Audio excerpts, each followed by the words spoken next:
তিনি সৃষ্টি কার্যে মঙ্গলা রূপা, তিনি সংহার কার্যে কোপ রূপিণী, তিনি ভক্তগৃহে মঙ্গল প্রদায়িনী, তিনি উজানি পীঠের দেবী মঙ্গলচণ্ডী। পশ্চিম বাংলার পূর্ব বর্ধমান জেলার মঙ্গলকোট থানার এক গ্রাম উজানি। পরিচিত নাম কোগ্রাম। অজয় নদের ধারে যেন এক শান্ত পবিত্র নিঃশ্বাস। শাস্ত্রের ভাষ্যে পীঠ নির্ণয় তন্ত্র মতে এটি ত্রয়োদশ সতীপীঠ, যেখানে সতীর বাম কনুই পড়েছিল। এখানেই বিরাজ করেন দেবী মঙ্গলচণ্ডিকা, মঙ্গলময়ী আশীর্বাদময়ী শক্তির প্রকাশ। দেবীর সঙ্গে ভৈরব রূপে অধিষ্ঠিত কপিলাম্বর মহাদেব। উজানি সতীপীঠ শুধু একটি তীর্থ নয়, এটি এক জীবন্ত আধ্যাত্মিক ঐতিহ্যের কেন্দ্র। রাঢ় বাংলার বুকে প্রাচীনতম শক্তিপীঠগুলির অন্যতম উজানি সতীপীঠ মা মঙ্গলচণ্ডী মন্দির আজকের এই ভিডিওতে আপনাদের ঘুরে দেখাবো। কিভাবে আসবেন মা মঙ্গলচণ্ডী মন্দিরে? হাওড়া বা শিয়ালদা স্টেশন থেকে এক্সপ্রেস ট্রেন ধরে আসতে হয় 140 কিলোমিটার দূরে গুসকরা স্টেশনে। গুসকরা স্টেশন থেকে গুসকরা নতুনহাটগামী বাসে চড়ে মঙ্গলচণ্ডী মন্দির স্টপেজে নামতে হবে। এছাড়াও বর্ধমান স্টেশন থেকেও এই মন্দিরে আসা যায়। যে কোনো ট্রেন ধরে বর্ধমান এসে বর্ধমান নবাবহাট বাসস্ট্যান্ড থেকে নতুনহাটগামী বাসে করে নতুনহাট বাসস্ট্যান্ডে নামতে হবে। বাসস্ট্যান্ড থেকেই মন্দিরে যাওয়ার সরাসরি টোটো পাবেন। গ্রাম্য প্রকৃতির মাঝে এক শান্ত মন্দির প্রাঙ্গণ, মাধবীলতার ছায়ায় সজ্জিত মন্দিরের প্রবেশপথ। দেবী মঙ্গলচণ্ডীর মন্দির যেন নিজেই বলে চলে দেবী মাহাত্ম্যের শতাব্দী পার করার গাঁথা। মন্দির প্রাঙ্গণে প্রবেশের পর প্রথমেই রয়েছে দেবীর বলিস্থান। সপ্তমী, অষ্টমী ও নবমীর দিন এখানে চাল কুমড়ো, আখ, কলা ও ছাগ বলি দেওয়া হয়। দেবীর আরাধনায় প্রাচীন এই আচার আজও জীবন্ত। বলিস্থানের সামনেই রয়েছে নাট মন্দির। এই নাট মন্দিরে আজও ধ্বনিত হয় দেবী মাহাত্ম্যের লোককথা। উজানি শুধু সতীপীঠ নয়, এটি এক জীবন্ত পুরাণ। এই মাটিতেই জন্মেছিলেন চণ্ডীমঙ্গল কাব্যের নায়ক শ্রীমন্ত সদাগর। আবার মনসামঙ্গলে বর্ণিত বেহুলার বাপের বাড়িও ছিল এখানে। বিখ্যাত চণ্ডীমঙ্গল কাব্যে দেবী মঙ্গলচণ্ডীর অপার মাহাত্ম্য বর্ণিত হয়েছে। কালকেতু ও ফুল্লরার উপাখ্যান আর শ্রীপতি সদাগর ও খুল্লনার উপাখ্যান এই উজানির মাটিতে মিশে রয়েছে। নাট মন্দিরের সামনেই রয়েছে দেবীর মূল মন্দির। মন্দিরের গর্ভগৃহ অত্যন্ত প্রাচীন। সুসজ্জিত কাঠের সিংহাসনে দেবীর অধিষ্ঠান। সিংহাসনের ডান দিকের দেওয়ালে দেবীর বলির খড়গ। কোষ্ঠী পাথরের তৈরি মা মঙ্গলচণ্ডীর মূর্তি। দেবী এখানে মহিষমর্দিনী রূপে প্রতিষ্ঠিত। দেবী মঙ্গলচণ্ডীর রুদ্র রূপ যেমন কঠিন, তার করুণাঘন রূপও তেমনই অপরিসীম। দেবীর কোলের কাছে ডান পাশে অধিষ্ঠিত সিদ্ধিদাতা গণেশ। 51টি সতীপীঠের মধ্যে উজানি একমাত্র সতীপীঠ যেখানে দেবী ও তার ভৈরব একই গর্ভগৃহে বিরাজমান। দেবী মঙ্গলচণ্ডীর সিংহাসনের পাশেই তার ভৈরব কপিলাম্বর এবং নন্দী মহারাজ বিরাজমান। এছাড়াও ভৈরব কপিলাম্বরের পাশে রয়েছে বজ্রাসনে অধিষ্ঠিত বৌদ্ধ মূর্তি, মহাবীর হনুমান ও পাল যুগের প্রাচীন বিগ্রহ। বিখ্যাত প্রত্নতত্ত্ববিদ রাখালদাস বন্দ্যোপাধ্যায় এখান থেকেই উদ্ধার করেন জৈন ধর্মের শান্তিনাথ বিগ্রহ। আবার এই উজানি গ্রাম বিখ্যাত বৈষ্ণব কবি লোচন দাসের জন্মস্থান, যা এই স্থানকে পরিণত করেছে এক মহাধর্মীয় মিলন ক্ষেত্রে।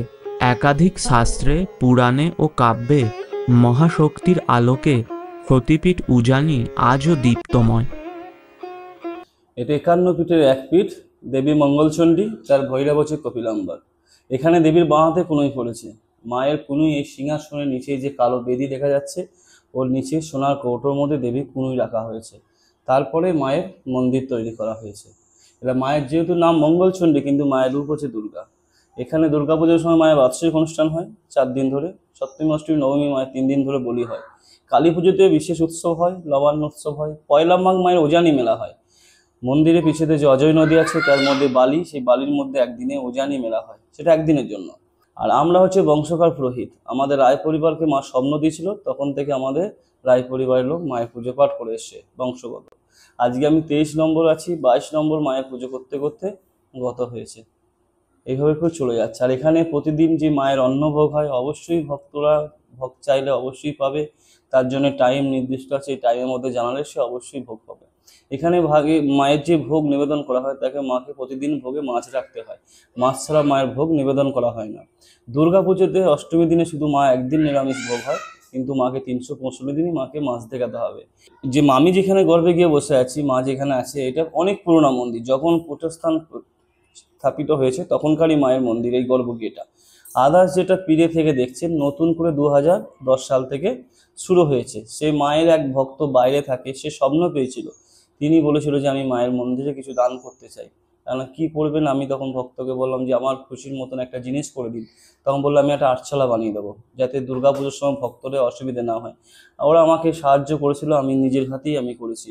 দুর্গাপুজোর সময় যে মায়ের খরচা হয়, প্রায় 2 দিনকার খরচাও পাঠায় এখনও 2010 সাল থেকে এইভাবে করে আসছে। তার মন্দির আস্তে আস্তে 2010 থেকে সবটাই হয় নাই, কিছুটা হয়ে বন্ধ ছিল।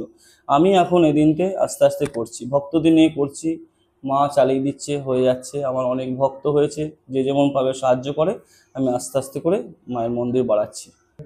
না, এখানে রাত্রিবাস এই অবস্থায় নেই, কিন্তু তৈরি হচ্ছে। জানুয়ারি মাস করে হয়তো কমপ্লিট দিতে পারবো, দেখা যাক, হয়ে গেলে আমি পরে আবার জানিয়ে দেওয়া হবে, কিন্তু এখন এই মধ্যে নেই। শ্রীমন্ত সদাগর এখানে জন্মস্থান। এই যে মায়ের মন্দিরটা আমি বলি যে ওজানি, যে বলছে আগে ছিল এই গ্রামের নাম ওজানি নগর, এখন বর্তমানে কোগ্রাম নামে পরিচিত। শ্রীমন্ত সদাগর ওজানি তখন নাম দিয়েছিল, ঠিক আছে, ওজানি নগর। শ্রীমন্ত সদাগরের প্রতিষ্ঠিত মা মঙ্গলচণ্ডী মন্দির। সতীপীঠ ধরো একটা নাম করা সতীপীঠ, এটা অন্ধকারের মধ্যে রয়ে আছে। ধরো একটা কালীঘাট বলতে গেলে একটা টেটের মধ্যে আছে বলে ওখানে যাত্রী যেতেই পারে, কিন্তু গ্রামগঞ্জেও তো অনেক সতীপীঠ আছে। তাই জন্য আমি চাইবো ভক্তরা আসো। রাস্তার লোকেশন খুবই সুন্দর আছে, যেভাবে আসতে পারে আসা যাবে। আপনি গুসকাওয়া থেকেও আসা যাবে, কলকাতা থেকে ওই বর্ধমান হয়েও আসা যাবে, কাটোয়া থেকেও আসা যাবে, আপনি শান্তিনিকেতন বোলপুর থেকেও আসা যাবে, সব দিকে আসা যাবে। কিন্তু প্রথম একটু কনফিউশন হবে, কিন্তু সব আসার পর সব রাস্তা থেকে জেনে যাবে। মা মঙ্গলচণ্ডীর মন্দির প্রত্যহ সকাল 6টা থেকে দুপুর 1টা পর্যন্ত এবং বিকেল 4টে থেকে সন্ধ্যে 7টা পর্যন্ত খোলা থাকে। মা মঙ্গলচণ্ডী মন্দিরে ভক্তদের নিত্য ভোগ প্রসাদ গ্রহণের ব্যবস্থা রয়েছে। তবে ভোগ প্রসাদ গ্রহণের জন্য আপনাকে আগে থেকে মন্দিরের প্রধান পুরোহিতের সঙ্গে যোগাযোগ করতে হবে। যোগাযোগের জন্য প্রয়োজনীয় ফোন নাম্বার স্ক্রিনে দেওয়া রইল। সুন্দর বাগান সহ নতুন করে সাজিয়ে তোলা হয়েছে মন্দির প্রাঙ্গণকে। গ্রাম্য পরিবেশে অবস্থিত এই সতীপীঠের পাশ দিয়েই বয়ে চলেছে অজয় নদ। অজয় নদে শান্ত স্নিগ্ধ শীতল বাতাস মন্দিরে আগত ভক্তদের মন শান্ত করে দেয়। মা মঙ্গলচণ্ডী মন্দির থেকে মাত্র 5 মিনিটের হাঁটা পথেই বৈষ্ণব কবি লোচন দাসের জন্মস্থান অবস্থিত। আনুমানিক 1560 থেকে 1670 খ্রিস্টাব্দের মধ্যে বৈষ্ণব কবি লোচন দাস এখানেই তার বিখ্যাত চৈতন্যমঙ্গল কাব্যটি রচনা করে। সেই স্থানেই নির্মাণ হয়েছে বৈষ্ণব কবি লোচন দাসের স্মৃতি মন্দির। শাক্ত, বৈষ্ণব, বৌদ্ধ ও জৈন 4 ধর্মেরই অপার মিলন ক্ষেত্র এই উজানি গ্রাম। উজানি এক আধ্যাত্মিক অভিজ্ঞতা স্পন্দন। এটি শক্তির, বিশ্বাসের, কাব্যের ও ঐতিহ্যের মিলিত রূপ। দেবী মঙ্গলচণ্ডী মঙ্গলময়ী রূপে আজও রক্ষা করে চলেছেন তাঁর সন্তানদের।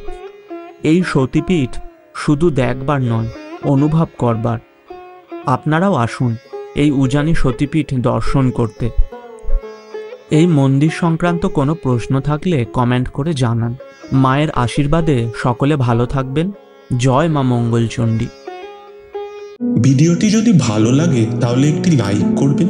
এই রকম ভক্তিমূলক ভিডিও আরও দেখতে চ্যানেলটি সাবস্ক্রাইব করে রাখবেন।